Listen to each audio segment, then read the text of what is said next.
bagi jemaat Tuhan yang telah hadir di tempat ini.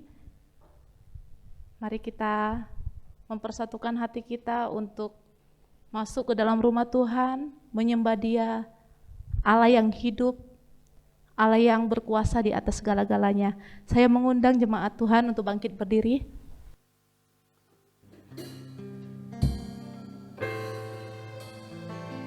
Mari kita menaikkan pujian ini. Tuhan, aku rindu.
Ku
Allah kami yang kudus, Allah yang layak dipuji, Allah yang layak disembah. Bagimulah segala hormat dan kemuliaan Yesus.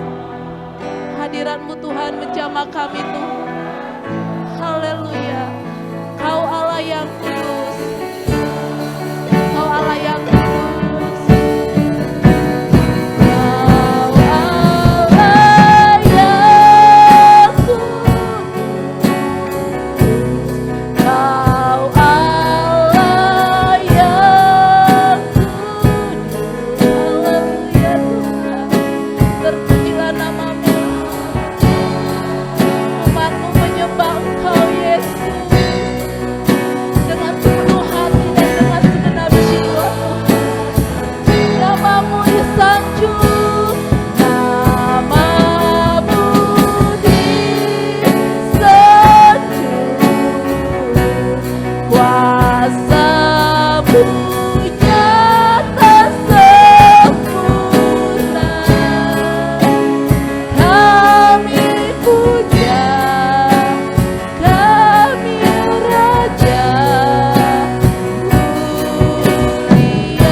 Sungguh benar Tuhan, Engkau yang kami puja dan kami agungkan.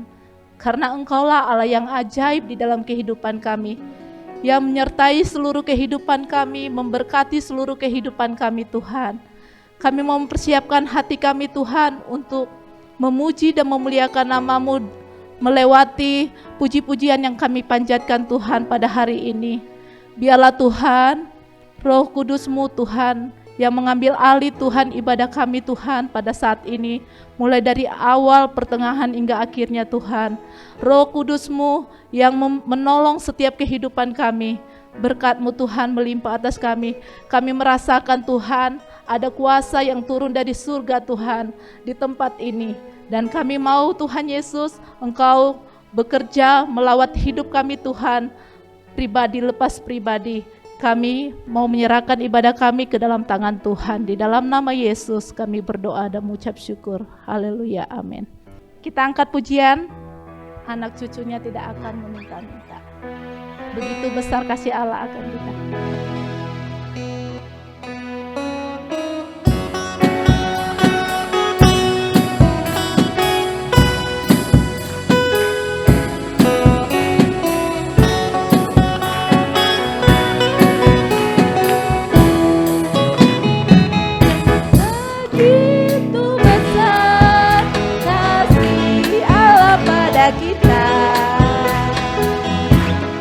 Berkatilah anak cucu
Puji nama Tuhan, kita diberkati ya melalui pujian ini. Ada semangat ya bagi jemaat Tuhan, mulai dari awal sampai mau firman Tuhan tetap berdiri. Puji nama Tuhan. Kita mempersiapkan hati kita mau mendengarkan kebenaran firman Tuhan. Kita naikkan pujian Ku Rindu Sabdamu.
Kuasa-Mu Tuhan melingkupi seluruh hidup kami Tuhan.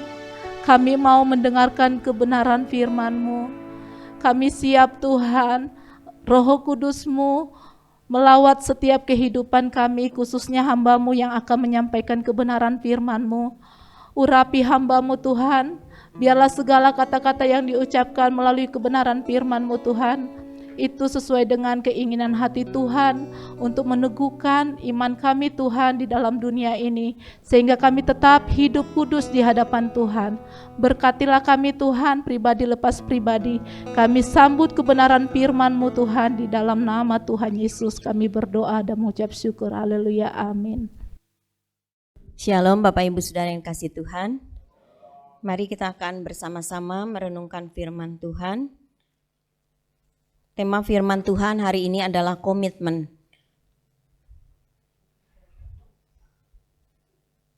Nanti Pak Andi minta tolong membacakan dari Lukas pasal yang ke-14 ayat yang ke-25 sampai yang ke-35. Lukas 14 ayat 25 sampai 35. Segala sesuatu harus dilepaskan untuk mengikut Yesus. Pada suatu kali banyak orang berduyun-duyun mengikuti Yesus dalam perjalanannya. Sambil berpaling ia berkata kepada mereka, "Jikalau seorang datang kepadaku dan ia tidak membenci kepadanya ibunya, istrinya, anak-anaknya, saudara-saudaranya laki-laki atau perempuan, bahkan nyawanya sendiri, ia tidak dapat menjadi muridku. Barang siapa tidak memikul salibnya dan mengikut aku, ia tidak dapat menjadi muridku. Sebab siapakah di antara kamu yang kalau mau mendirikan sebuah menara tidak duduk dahulu membuat anggaran biayanya, kalau cukup uangnya untuk menyelesaikan pekerjaan itu, supaya jikalau ia sudah meletakkan dasarnya dan tidak dapat menyelesaikannya, jangan-jangan semua orang yang melihatnya mengejek dia, sambil berkata, orang itu mulai mendirikan tetapi ia tidak sanggup menyelesaikannya. Atau raja manakah yang kalau mau pergi berperang melawan raja lain tidak duduk dahulu untuk mempertimbangkan apakah dengan 10.000 orang ia sanggup menghadapi lawan yang mendatangkannya dengan 20.000 orang? Jikalau tidak, ia akan mengirim utusan selama musuh itu masih jauh untuk menaikkan syarat-syarat perdamaian. Demikian pula lah tiap-tiap orang di antara kamu yang tidak melepaskan dirinya dari segala miliknya tidak dapat menjadi muridku. Garam memang baik, tetapi jika garam juga menjadi tawar, dengan apakah ia diasingkan? Tidak ada lagi gunanya baik untuk ladang maupun untuk pupuk, dan orang membuangnya saja. Siapa mempunyai telinga untuk mendengar, hendaklah ia mendengar. Ya, amin. Bapak Ibu Saudara, kita akan melihat ya tentang apa yang dikatakan oleh Tuhan Yesus kepada orang-orang pada waktu itu. Tapi sebelumnya kita akan melihat apa sih arti daripada komitmen itu. Saudara-saudara, saya membaca ini dari Kamus Bahasa Indonesia ya, bahwa komitmen itu adalah suatu tindakan ya, sebagai suatu kewajiban dan adanya suatu keterikatan untuk melakukan sesuatu dengan orang lain. Biasanya kalau saya bimbingan pranikah, saya juga bercerita tentang komitmen. Saudara, misalnya di dalam usaha, kalau orang mau berusaha di antara teman, misalnya ya si A dengan si B, maka di antara keduanya ada komitmen ya atas suatu tindakan, dan itu memang menjadi kewajiban dari kedua orang tersebut untuk melakukan. Dan mereka berdua terikat ketika mendirikan perusahaan itu, dan mereka harus melakukan apa yang sudah ditetapkan ya di dalam usaha itu. Ya, sekali lagi begitu juga di dalam rumah tangga yang tadi saya katakan. Ketika orang mau berumah tangga, maka antara calon suami dan calon istri itu nanti kelak di dalam perjalanan rumah tangga ketika mereka sudah menjadi suami istri itu ada komitmen yang harus mereka jalankan ya. Ada satu keterikatan di antara keduanya, suami dan istri, yang terus menerus, tidak 1-2 tahun, tetapi terus menerus di sepanjang perjalanan kehidupan pernikahan mereka. Nah, saudara, ada banyak hal di dalam dunia ini yang membutuhkan komitmen. Begitu juga di dalam pengiringan kita kepada Tuhan, di dalam perjalanan kehidupan kita, di dalam pelayanan kita, ya, sebagai anak-anak Tuhan, sebagai pengikut Kristus, dan sebagai murid Kristus. Saudara dan saya juga, mari kita melihat kepada diri kita sendiri. Bagaimana komitmen kita, tindakan kita kepada Tuhan. Jadi hari ini kita akan berbicara mengenai komitmen sebagai pengikut Kristus. Tindakan apa yang harus kita lakukan, dan apa yang kata firman Tuhan, ya dalam hal yang tadi kita sudah membaca di dalam Lukas pasal yang ke-14 itu, apa yang dikatakan oleh Tuhan Yesus. Dan kita harus melakukannya itu di dalam kehidupan kita. Ya, kalau kita sebagai pengikut Kristus, tentu komitmen kita sebagai anak-anak Tuhan, sebagai murid Tuhan, sebagai pengikutnya kepada Tuhan Yesus. Kita akan melihat perkataan Tuhan Yesus yang tadi dikatakan di dalam ayat 25, Ya, Yesus pada waktu itu kalau saudara membaca sebelumnya sudah melakukan mujizat-mujizat. Kemudian juga waktu itu Tuhan Yesus memberikan satu perumpamaan dan banyak hal yang dibicarakan oleh Tuhan Yesus. Dan dalam ayat yang ini dikatakan orang-orang itu mengikuti Yesus berduyun-duyun, dan Yesus kemudian tahu sebenarnya. Kalau saudara mengingat tentang Yesus memberi makan 5.000 orang dan 4.000 orang gitu ya. Kemudian kan semua orang kemudian banyak berduyun-duyun, tapi Yesus tahu sebenarnya apa motivasi dari mereka mengikuti Yesus. Ada banyak juga yang hanya mengikuti Yesus, firman Tuhan katakan hanya karena perutnya ya. Nah, hari ini kita akan bersama-sama merenungkan apa yang Tuhan katakan. Ya, waktu orang-orang banyak itu terus berduyun-duyun mengikuti Tuhan Yesus, Tuhan mengatakan satu perkataan yang sepertinya kalau kita membaca jahat banget gitu ya. Perkataannya seperti ini, ayat 26 mengatakan, jika seorang datang kepadaku, katanya, ia tidak membenci bapaknya, ayahnya maksudnya, ibunya, istri, anak-anak, saudara laki-laki dan saudara perempuan, bahkan nyawanya sendiri, ia tidak dapat menjadi muridku. Saudara, keluarga adalah orang yang kita kasihi dan memang harus kita kasihi. Kasih suami terhadap istri, istri terhadap suami, orang tua kepada anak, anak kepada orang tua, menantu kepada mertua, mertua kepada menantu. Di antara kita saudara-saudara, ya adik kakak di dalam kehidupan kita masing-masing. Kalau kita yang banyak ada kakak, ada adik, kita tentu harus saling mengasihi. Tapi di sini kenapa Tuhan Yesus mengatakan kalau orang mau datang kepada Tuhan Yesus, maka katanya kalau mereka itu tidak datang kepadaku dan tidak membenci bapaknya, ibunya, istrinya, suaminya, begitu anaknya, saudaranya laki-laki, nyawanya sendiri sekalipun katanya tidak layak ya, ia tidak dapat menjadi muridku. Saudara, kalau membaca di dalam Injil Matius, perkataan membenci itu artinya lebih mengasihi ya. Jadi Tuhan bilang katanya ya, kalau orang mau datang kepada Tuhan tetapi dia lebih mengasihi suaminya, istrinya, keluarganya, gitu ya.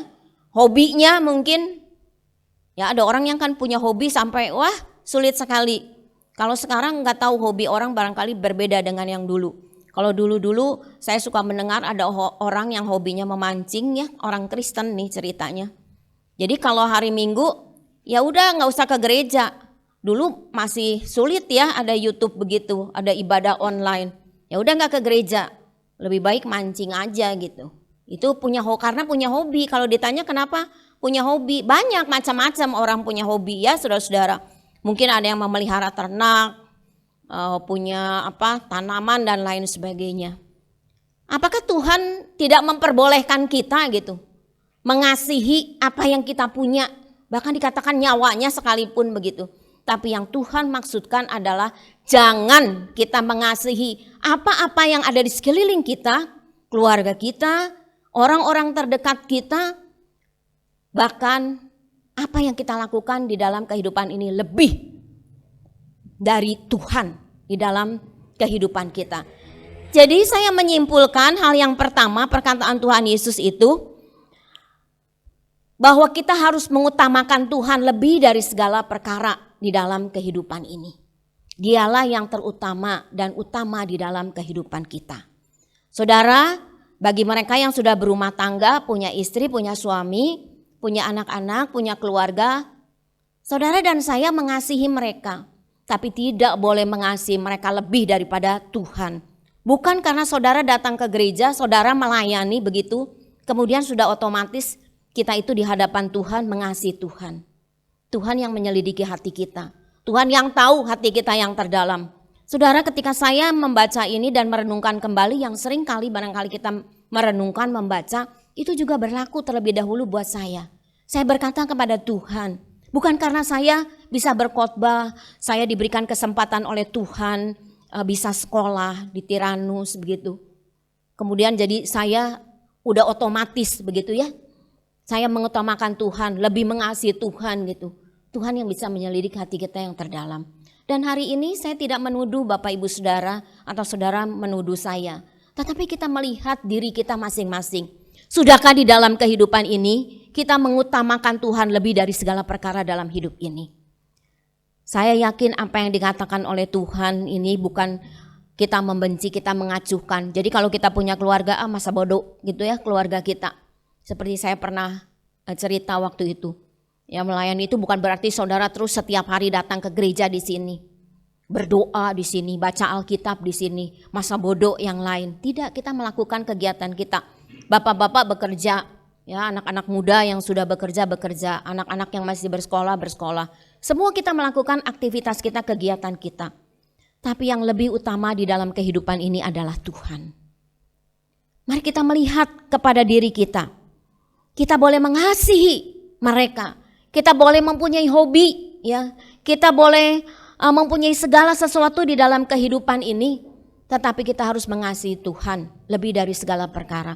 Dan hari ini Tuhan berkata kepada kita, supaya di dalam kehidupan ini ketika saudara dan saya sudah masuk di dalam undangannya Tuhan, sudah menjadi anak-anaknya Tuhan, apakah kita mengasihi suami kita, istri kita, anak-anak kita, keluarga kita lebih daripada orang yang lain? Dulu ketika saya remaja, ketika saya membaca ini, saya tidak mengerti, saudara-saudara. Saya memikirkan, kok galak banget gitu ya Tuhan ya mengatakan seperti ini. Tetapi yang Tuhan maksudkan bukan benci seperti itu. Jangan mengutamakan mereka itu, apa yang ada di sekeliling kita di dalam dunia ini, uang kita, harta kita, atau apapun juga kedudukan kita, lebih daripada Tuhan. Tuhan bisa memberikan kita kedudukan di dalam dunia ini sebagai apapun juga. Mungkin ada yang di pemerintahan, mungkin kita punya usaha sendiri. Saudara melakukan itu semua. Tapi di dalam segala hal Kristuslah yang lebih utama. Kalau kita memikirkan hal yang dikatakan oleh Tuhan, ya membaca di dalam Matius pasal 6 bahwa kita harus mencari kerajaan Allah dan kebenarannya terlebih dahulu di dalam kehidupan kita. Dan Tuhan bilang gak usah takut. Mungkin kita akan berkata seperti orang yang tadi punya usaha. Saya baru punya usaha, diundang oleh raja itu. Maaf, saya baru usaha saya. Tapi Tuhan bilang mungkin kita juga akan seperti itu. Aduh, hari Minggu ini saya punya usaha. Dan usaha saya udah janjian sama kongsian saya atau sama klien saya. Dan saya tidak bisa melakukan itu. Atau kita punya pelayanan, nanti aja ya ganti ya. Mungkin kita kepada tim ibadah bilang, nanti ajalah bukan sekarang pelayanannya, lain kali aja. Kan masih ada hari yang ke depan. Saudara tahu hari ke depan itu ada buat kita. Kita tidak bisa berkata saya masih kecil, saya masih muda. Muda, tua, Tuhanlah yang empunya kehidupan kita. Kita gak bisa ngomong seperti itu Bapak Ibu Saudara. Ya. Oleh karena itulah hari ini kita diingatkan, saya pribadi terlebih dahulu diingatkan oleh Tuhan, ya, supaya kita mencari Tuhan. Terus bagaimana dong dengan usaha saya? Kalau saya punya warung saya ditutup. Kalau saya punya usaha, jadi hari Minggu usaha saya harus ditutup. Gimana dong nanti? Kan rugi. Kan biasanya kalau bisnis, saya S1-nya ekonomi Bapak Ibu Saudara, ya, orang ekonomi tahu lah ya. Segala sesuatu hitungnya laba dan rugi gitu ya, untung atau rugi gitu. Ya, saudara-saudara. Diajarkannya seperti itu gitu ya, diajarkan gimana mengelola perusahaan dan sebagainya. Jadi tahu gimana harus efisiensi dan lain-lain sebagainya. Tetapi saudara, firman Tuhan itu, mengikut Tuhan itu memang berbeda dengan dunia ini. Saudara dan saya memang harus berbeda dengan dunia ini. Kalau dunia ini di dalam kegelapan dan Tuhan bilang kita adalah terang dunia, maka saudara dan saya itu memang berbeda dengan dunia, dengan orang-orang yang ada di sekeliling kita. Saudara, berbedanya bukan karena setiap hari Minggu saudara datang ke gereja, yang lain gak ke gereja. Bukan Bapak Ibu Saudara, bukan cuma sekedar seperti itu. Tapi ada perbedaan di dalam kehidupan kita memang. Orang lain bisa melihat dalam kehidupan kita. Oh, mungkin orang lain tahu kita usaha. Kenapa sih punya warung ditutup? Kan saya mau beli. Terus mereka bilang, bodoh ya, orang Kristen harus tutup warungnya, harus tutup usahanya begitu. Tapi firman Tuhan bilang, kita jangan khawatir. Burung di udara Tuhan pelihara. Terlebih kamu katanya, anak-anak yang dikasihi. Saudara dan saya adalah orang-orang yang dikasihi Tuhan. Jadi kalau Tuhan ingin supaya kita mengutamakan Dia lebih dari segala perkara di dalam kehidupan ini, saudara, ada jaminan daripada Tuhan. Tuhan tidak akan membiarkan saudara dipermalukan di dalam dunia ini. Apapun yang menjadi keperluan kita, Dia akan sediakan. Kita akan bertanya di dalam hati kita masing-masing. Apakah kita lebih mengutamakan Tuhan lebih dari segala perkara di dalam kehidupan ini? Ya. Kita tidak bisa, saudara, menduakan Tuhan, ya kata Tuhan. Yang satu hidup kita kepada Tuhan dan di satu sisi kepada mamon. Enggak ada, saudara-saudara. Kita harus pilih hidup kita. Kepada Tuhan kita melakukan kehendak-Nya. Kita melakukan firman-Nya di dalam kehidupan kita. Dan hidup kita hanya tertuju kepada Tuhan. Kita tidak bisa egois kepada diri kita sendiri saja segala sesuatu. Karena kalau kita merenungkan pada dasarnya hidup manusia maksudnya itu egois. Kepada diri sendiri, cenderung kepada diri sendiri. Tetapi kalau Tuhan hari ini mengatakan kepada kita, supaya kita lebih mengutamakan Tuhan lebih dari segala perkara yang ada di dalam dunia ini, bahkan keluarga kita sekalipun yang kita kasihi. Bukan ditelantarkan ya Bapak Ibu Saudara, tapi kalau firman Tuhan ini saudara membaca dalam Matius itu ada ayatnya sama, itu berkata, jikalau seorang datang kepada Tuhan ya, itu dia tidak boleh lebih mengasihi daripada bapaknya, ibunya, keluarganya. Jadi artinya itulah kita harus mengutamakan Tuhan di dalam hidup kita. Jadi kalau mengutamakan Tuhan dalam hidup kita itu seperti apa? Tuhan itu adalah center, Tuhan itu adalah pusat di dalam kehidupan kita. Dan kalau saudara, Tuhan itu adalah pusat di dalam kehidupan kita, maka kita tidak akan pernah merasa takut, khawatir di dalam kehidupan ini. Saudara hari ini datang mungkin ada yang sakit, ada yang kesusahan, ada yang kekurangan, ada yang usahanya sedang tidak maju. Hari ini Tuhan bilang ketika engkau mengutamakan Tuhan lebih dari segala perkara yang ada di dalam dunia ini dan berpusatkan kepada Tuhan di dalam kehidupan kita, Tuhan akan menyertai kita, menjaga kita seperti janjinya. Janji Tuhan itu tidak berubah. Ya, dunia bisa berubah, segala sesuatu bisa berubah di dalam kehidupan kita ini. Tapi Dia tidak pernah berubah. Apa yang firman-Nya katakan itu akan terjadi dan digenapi di dalam kehidupan kita. Inilah yang harus kita ingat di dalam kehidupan ini. Saudara, bukan sekali lagi saya mengatakan bahwa mencari uang, saudara bekerja apa begitu, tidak penting. Itu penting saudara melakukan itu. Tapi itu bukan prioritas utama kita. Semua berkat itu Tuhan yang mengatur, Tuhan yang menyediakan bagi hidup kita semua. Ya kalau Pak Oda waktu itu cerita katanya ya, saya dengan 4 anak katanya ya, menyekolahkan dan lain sebagainya. Tapi Pak Oda waktu itu bersaksi bahwa Tuhan mencukupkan segala perkara. Dan saudara-saudara saya menyaksikan ya, ketika menyaksikan memang kan sekarang keadaan seperti ini. Saudara, saya berkata, pada waktu COVID dimulai, kita kan gak ada ibadah. Semua ibadah online, semua kaget kan? Seperti itu. Terus ada orang yang bertanya, kenapa Bu Lina gak tulis aja transfer ke rekening apa di ibadah online? Tapi kami berdua berdoa kepada Tuhan. Dan Tuhan bilang bahwa Tuhan akan mencukupkan kami. Dan kami bilang kepada siapapun yang berkata itu bukan kami sombong. Tetapi kami tidak mau mengandalkan manusia karena kami juga mengasihi jemaat. Kami tahu jemaat juga sedang kesulitan dan kami berdoa untuk jemaat. Saudara tahu Tuhan mengirimkan burung-burung gagak dari tempat yang lain, dari luar kota, dari berbagai macam hal. Saya ingat juga ya, Ibu Jun pernah cerita juga ya bagaimana Tuhan itu luar biasa. Pak Dom dan Ibu Jun mengalami sebagai hamba-hamba Tuhan. Dan saudara, kami sampai bingung gitu ya.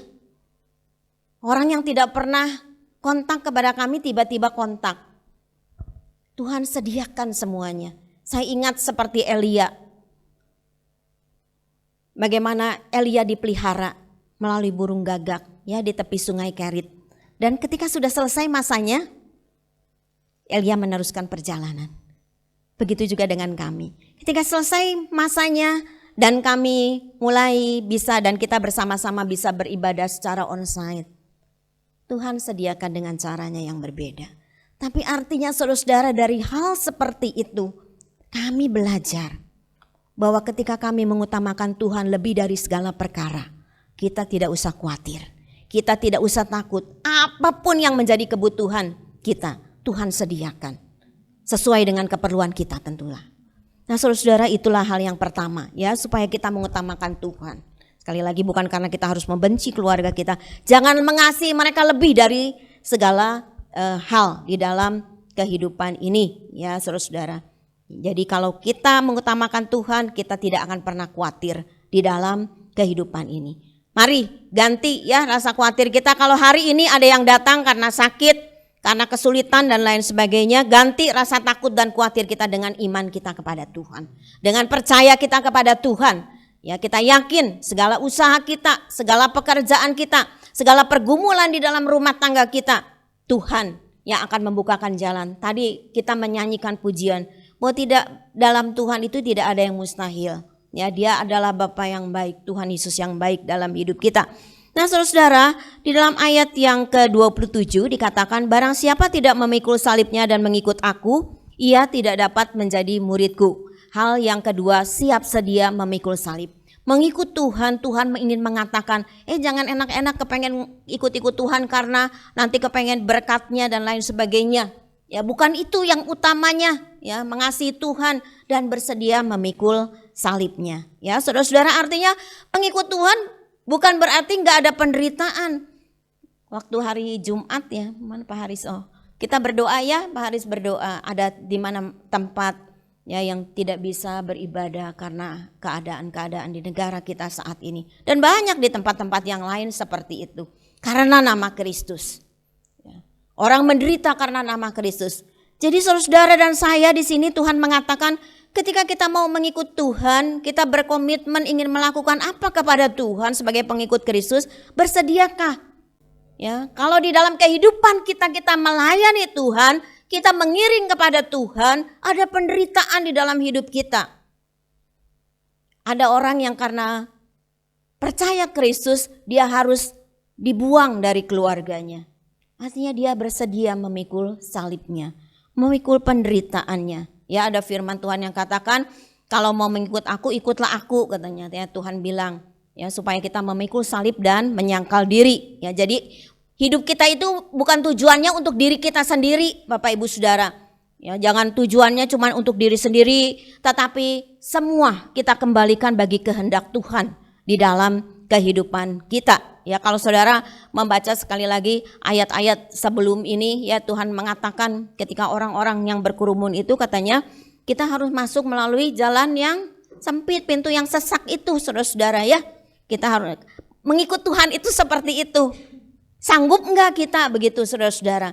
Tapi kalau saya memikirkan merenungkan ya ketika saya merenungkan akan firman Tuhan ini kita pasti sanggup. Kenapa? Karena kita enggak sendiri, ada Roh Kudus di dalam hidup kita. Memberikan kita kemampuan. Saudara seringkali di dalam kesulitan kita lupa bahwa ada Roh Kudus, adanya Roh Allah di dalam kehidupan kita. Roh Kudus itulah yang akan memimpin kita.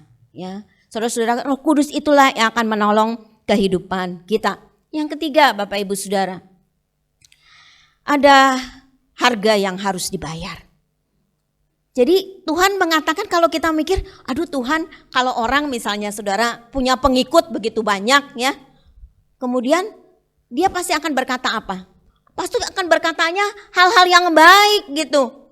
Tapi saudara, Tuhan Yesus mengatakan hal-hal yang tegas, yang gak enak kedengar sama telinga.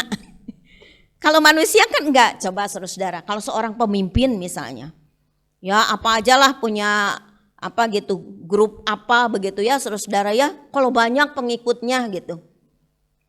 Pasti dia akan mengatakan hal-hal yang manis. Tapi hari ini kita semua termasuk saya diingatkan oleh Tuhan. Mengikut Tuhan itu ada harga yang harus dibayar. Ya, di sini diilustrasikan ya tentang seseorang katanya kalau mau mendirikan menara katanya ya, dia harus di sini duduk dulu melihat anggaran biayanya cukup nggak nih saya gitu. Nanti jangan-jangan kalau misalnya baru fondasinya belum selesai terus nggak ada uangnya lagi, malu kan gitu. Jadi artinya kita harus punya perencanaan gitu. Jadi saudara kalau misalnya kita mengiring Tuhan benar-benar kita harus tahu ya saudara, harus mengerti. Kita mengerti akan kasih Tuhan kepada kita. Ya. Dan kita juga harus mengerti perjalanan kita bersama dengan Tuhan ke sana. Saudara. Dan kemudian dikatakan lagi perumpamaan yang kedua. Ada seorang raja katanya yang mau berperang. Tapi misalnya Raja A dan Raja B. Raja B ini punya prajuritnya lebih banyak dari Raja A yang mau berperang. Maka dia akan juga harus duduk diam dulu mempertimbangkan bisa enggak nih. Saya misalnya di sini dikatakan dia punya 10.000 terus lawannya itu 20.000. Kira-kira bisa enggak menghadapi seperti itu? Nah saudara, sebagai murid Tuhan, sebagai pengikut Kristus, memang ada harga yang harus dibayar di dalam kehidupan ini. Kita harus mungkin merencanakan dalam kehidupan kita. Kita juga harus waspada, ya hati-hati. Firman Tuhan berjaga-jaga katanya. Hari-hari ini kita harus berjaga-jaga, berhati-hati. Dan saudara, lebih daripada itu di dalam ayat 33 dikatakan, demikian pula tiap-tiap orang di antara kamu yang tidak melepaskan dirinya dari segala miliknya tidak dapat menjadi muridku. Saudara bukan disuruh nanti minggu depan semua miliknya bawa ya ke Sinai. Taruh di sini semuanya buat Tuhan. Bukan Bapak Ibu Saudara.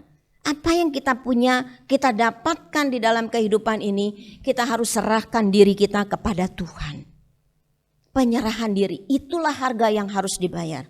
Kita tidak boleh menjadi anak Tuhan yang sembrono. Yang gak hati-hati di dalam kehidupan ini. Segala sesuatu terencana dengan baik, dengan waspada, hati-hati. Kenapa? Ada iblis ya yang ingin supaya kita jatuh, supaya kita bukan nurut kehendak Tuhan, tapi nurut keinginan kita sendiri, nafsu kita sendiri. Dan kita harus belajar menyerahkan diri kita kepada Tuhan, merendahkan diri kita kepada Tuhan. Kalau kita mengutamakan Tuhan dan sudah bilang siap sedia memikul salib, meskipun kita menderita mengikut Tuhan, tetapi juga ada harga yang harus dibayar dari diri kita. Penyerahan diri kita kepada Tuhan. Dikatakan kalau dia tidak mau melepaskan dirinya, ya di dalam ayat yang awal juga akan dikatakan. Nyawa sekalipun kita ya. Jadi apa yang ada diri kita, satu penyerahan diri kita kepada Tuhan. Saudara, itulah yang Tuhan katakan ketika kita menjadi pengikut Kristus, kita harus punya satu komitmen yang sungguh-sungguh di hadapan Tuhan di dalam kehidupan ini. Kemudian di akhir daripada ayat 34-35 itu diceritakan tentang garam yang tidak berfungsi. Karena tidak asin, dikatakan garam memang baik katanya, tapi kalau garam itu tawar buat apa? Kan orang semua tahu seluruh dunia itu juga kalau garam itu adalah asin. Tapi kalau sekarang garam itu menjadi tawar katanya. Buat apa? Diasininnya lagi seperti apa? Nggak bisa. Maka lebih baik katanya, meskipun biasanya berguna untuk pupuk, untuk ladang, untuk memasak, tapi tidak ada gunanya lagi. Matius 5 ayat 13 mengatakan kamu adalah garam dunia. Saudara dan saya adalah garam dunia dan terang dunia. Ya, ayat lain di dalam Matius 5 itu juga mengatakan begitu. Saudara dan saya harus berguna, harus berfungsi. Saudara ketika dan saya menjadi milik Kristus, percaya kepada Kristus sebagai Tuhan dan Juru Selamat hidup kita, maka saudaralah garam dan terang dunia itu. Dan itu harus berfungsi di dalam hidup kita. Berapa lama kita menjadi anak Tuhan? Sudahkah kita berguna bagi kerajaan surga? Sudahkah kita berguna bagi Tuhan? Memberitakan Injil kerajaan surga itu kepada orang-orang lain. Supaya mereka juga menerima keselamatan. Ya, saudara, memenangkan jiwa bagi kerajaan Allah. Menjadi berkat bagi sekitar kita. Nah saudara, komitmen kita sebagai pengikut Kristus. Yang pertama adalah yang terutama bahwa Kristus itu adalah pusat daripada kehidupan kita semuanya. Saya yakin kalau saudara dan saya memusatkan Kristus sebagai Tuhan di dalam kehidupan kita ini, Tuhan itu artinya yang berkuasa kan? Ya, Tuhan itu yang berkuasa di dalam hidup kita. Tidak akan pernah kita merasa takut, khawatir, dan gentar di dalam kehidupan ini. Hari ini kalau kita sebagai pengikut Kristus ada masalah di dalam keluarga kita, ada masalah mengenai kesehatan kita, keuangan kita, dan lain sebagainya, biar Kristus selalu menjadi pusat di dalam kehidupan kita. Dia akan sediakan apa yang menjadi keperluan kita. Saya dan Bapak Gembala tidak bisa memberikan apa-apa kepada Bapak Ibu Saudara selain mendoakan ya supaya saudara diberkati. Tapi Tuhan sumber berkat itu, Sang Empunya berkat itu akan melimpahkannya kepada kita semuanya. Tapi kita harus mengutamakan Dia di dalam kehidupan ini. Dialah pusat kehidupan kita. Yang kedua, ada harga yang dibayar memang. Penyerahan diri kita sepenuh kepada Kristus. Dan kerelaan kita memikul salib, yaitu masuk kalaupun harus di dalam penderitaan. Saudara, harga yang harus kita bayar. Tetapi saudara, kalau saya merenungkan, enggak sebanding dengan harga yang dibayar oleh Kristus untuk dosa kita. Sehingga saudara dan saya memperoleh keselamatan. Ya. Yang ketiga, komitmen kita sebagai pengikut Kristus. Biarlah saudara dan saya harus taat dan setia kepada firman Tuhan. Kehendaknya itu adalah firman Tuhan. Ya, sekali lagi jangan diabaikan firman Tuhan itu. Jangan yang satu saudara lakukan, yang lain tidak dilakukan. Gak boleh Bapak Ibu Saudara. Semuanya harus dilakukan. Firman Tuhan itu taat kepada kehendaknya. Setia kepada Tuhan di dalam kehidupan kita. Dan kita menjadi berkat bagi banyak orang. Saudara, pada akhir dari firman Tuhan, kesimpulan yang pertama, mari komitmen kita para pengikut Kristus adalah menjadikan Dia yang utama di dalam kehidupan ini. Dengan menyerahkan diri kita sepenuh kepada Kristus. Yang kedua, meski ada harga yang harus dibayar dalam kita berkomitmen, tapi tetap kita harus taat, kita harus setia melakukan kehendaknya di dalam hidup kita. Yang ketiga, mari kita hidup berguna, bermanfaat, berfungsi seperti garam tadi, berfungsi. Karena kalau garamnya gak asin, dia cuma diinjak-injak orang. Sehingga kita menjadi berkat untuk memenangkan jiwa bagi kerajaan surga. Amin, Tuhan memberkati. Bapa di dalam surga, terima kasih. Hari ini kami bisa bersama-sama beribadah, memuji, mengagungkan Tuhan. Biarlah segala kepujian kami boleh menyenangkan hatinya Tuhan. Kami juga berterima kasih buat Ibu Erni yang sudah memimpin dalam puji-pujian. Pakai juga di dalam pelayanannya semakin indah di hadapan Tuhan. Bahkan semua rekan-rekan kami yang lain yang sudah melayani, Tuhan juga memberkati pelayanan mereka untuk terus setia kepada Tuhan. Bapa, kami sudah belajar dari firman Tuhan, hamba-Mu terbatas, tetapi Allah Roh Kudus akan terus berbicara kepada kami, dan biarkan kami mengerti kehendak Tuhan di dalam kehidupan ini. Tuhan, biarlah kami percaya Tuhan, ketika kami melakukan kehendak Tuhan di dalam kehidupan ini, setiap firman Tuhan itu harus kami lakukan di dalam kehidupan ini. Kami tidak sendiri, ada Roh Kudus yang memberikan kemampuan kepada kami. Karena memang kami terbatas, tetapi Allah Roh Kudus tidak terbatas. Dia akan memberikan kemampuan ketika kami mempunyai kerinduan dan keinginan untuk terus belajar, setia dan taat melakukan kehendak-Mu dalam hidup kami. Tuhan, inilah hidup kami, semua yang hadir saat ini. Mungkin ada di antara kami yang hadir saat ini dalam keadaan sakit ataupun yang ada di rumah dalam keadaan sakit. Kami mau membawa kepada Tuhan di dalam nama Tuhan Yesus. Tuhan memberikan kesembuhan. Kalau ada di antara kami dalam masalah pergumulan hidup ini, entah masalah pergumulan hidup itu karena keluarga kami, ada masalah-masalah di antara suami dan istri, di antara orang tua dan anak-anak dan orang tua, mungkin juga masalah menantu dan mertua, bahkan juga Tuhan di antara adik kakak. Tuhan, apapun masalah kehidupan kami, mungkin itu juga pekerjaan kami, usaha kami mau serahkan kepada Tuhan dengan iman kami. Kami sungguh percaya kami punya Tuhan yang berkuasa. Hari ini Tuhan mengatakan kepada kami harus mengutamakan Engkau dalam hidup kami. Tetapi lebih lanjut Tuhan mengatakan jangan khawatir akan kehidupan ini. Tuhan akan menyediakan segala hal. Tuhan akan membukakan jalan bagi banyak hal yang harus kami lakukan di dalam kehidupan ini dan yang kami perlukan. Kami percayakan sekali lagi semua kepada Tuhan dan kami ganti Tuhan segala keluhan kami, segala ketakutan kami, kekhawatiran kami, kebimbangan kami, dan juga kekurangan secara finansial di dalam kehidupan kami. Dengan iman kami kepada Tuhan, dengan percaya kami kepada Tuhan, bahwa di dalam Tuhan tidak ada yang mustahil. Terima kasih Tuhan. Bapa, Engkau memberkati keluarga demi keluarga, pribadi demi pribadi Tuhan. Segala usaha, segala pekerjaan diberkati oleh Tuhan dengan berkat yang berlimpah. Juga anak cucu kami di dalam sekolah, dalam pendidikan maupun mereka yang sudah berusaha diberkati di dalam segala usaha dan pendidikan mereka. Biarlah mereka boleh berhasil, lebih daripada itu mereka bertumbuh di dalam Tuhan. Bapa, kami juga berdoa saat ini buat pemerintah kami di pusat maupun daerah. Biarlah Tuhan juga akan melindungi, menjaga, memimpin di tengah-tengah banyak hal yang terjadi Tuhan, pergolakan-pergolakan, karena kenaikan harga, mungkin juga demo-demo. Tuhan tolong supaya tidak dipakai oleh orang-orang yang jahat. Biarlah ada keamanan di negara kami dari Sabang sampai Merauke Tuhan. Biarlah Tuhan yang boleh menyertai dan Tuhan kerinduan kami ada damai sejahtera Tuhan. Dan kami juga rindu Tuhan banyak orang boleh bertobat.